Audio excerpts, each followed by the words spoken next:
the hope that each of us has to build a new world order in which nations and peoples with different systems and different values can live together in peace. We have before us the opportunity to forge for ourselves and for future generations a new world order, a world where the rule of law, not the law of the jungle, governs the conduct of nations.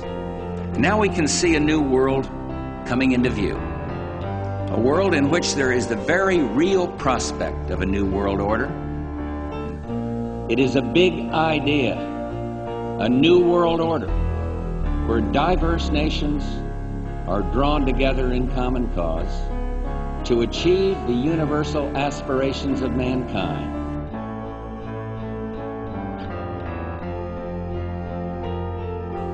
Out of these troubled times, our fifth objective, a new world order, can emerge.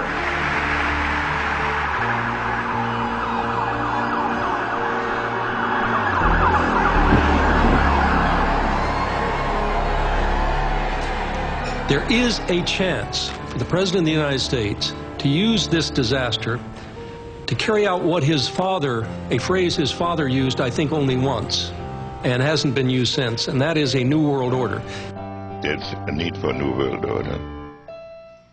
In the next few years, a solution will emerge, that people will look into that cauldron and decide that they have to learn their limits. But I think that at the end of this administration, with all its turmoil, and at the beginning of the next, we might actually witness the creation of a new order.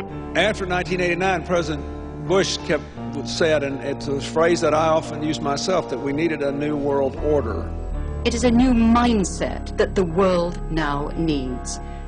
It is a real, global New Deal that we need, an ecological and an economic New Deal that we need. In the name of France, I call upon all states to join ranks in order to found the new world order of the 21st century. I think a new world order is emerging, and with it the foundations of a new and progressive era of international cooperation. We need a world of shared global rules, founded on shared global values. When we are successful, and we will be, we have a real chance at this new world order, an order in which a credible United Nations can use its peacekeeping role to fulfill the promise and vision of the UN's founders. The New World Order essentially is an agenda. It's a plan to unite the world into one, whether it be one world government, one world cash system, one world religion. It's all about uniting everything into one. They call it the New World Order, and that's what they're trying to create. Essentially, different power blocks from around the world decide to get together and agree to carve it up amongst themselves with a system where they all profit and the whole world is fooled into believing something else.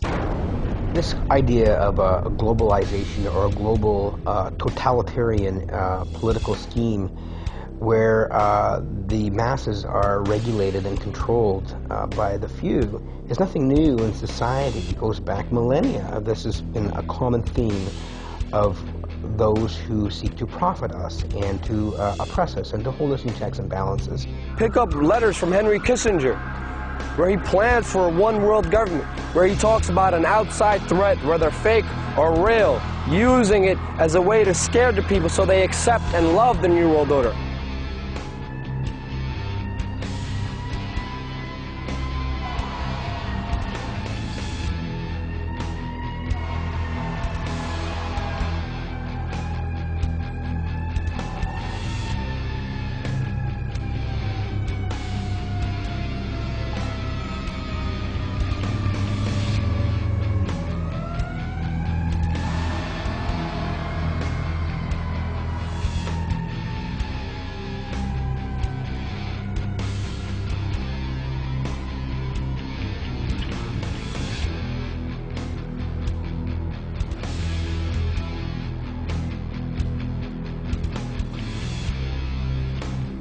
North American Union, it can help them move into a global economic system, a global political world, where they can destroy all borders, where there'll be no Mexican border, no Canadian border, and we'll all be under a world system.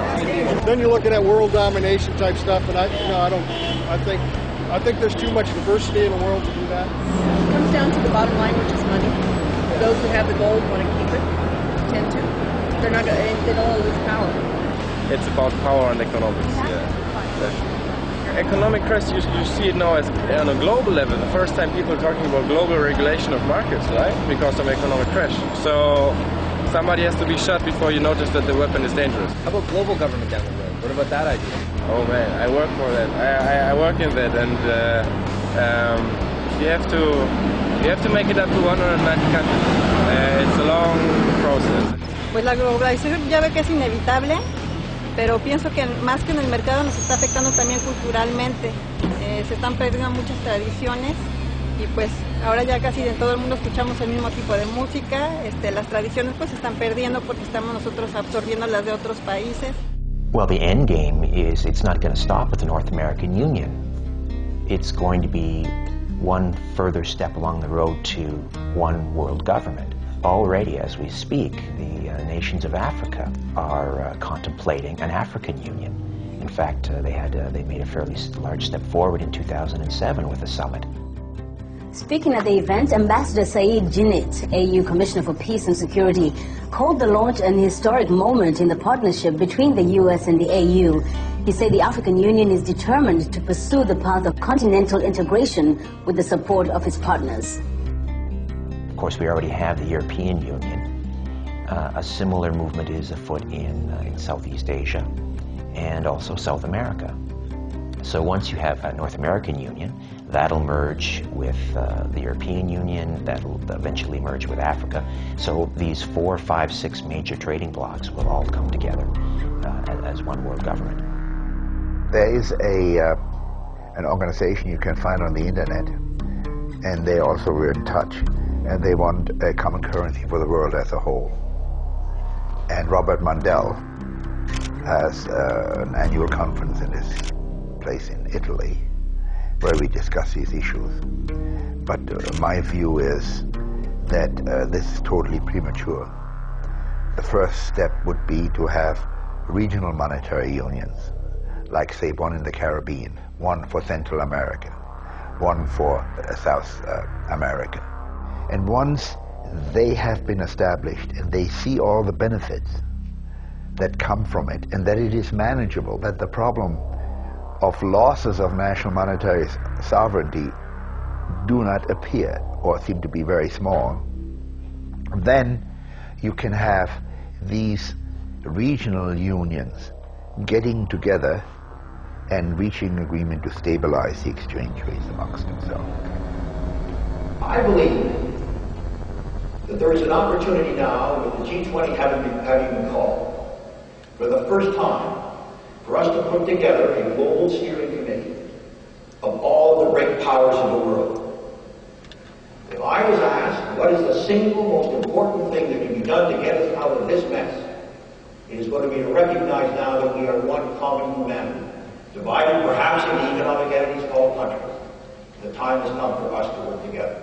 Do you think it's possible somewhere down the road to see a North American Union that might merge into some sort of a global governing body?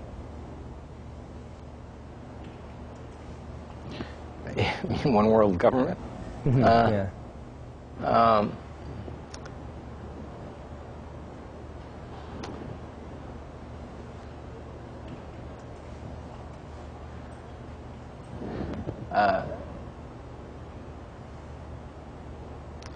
I don't see the likelihood of establishing a North American Union in our lifetimes.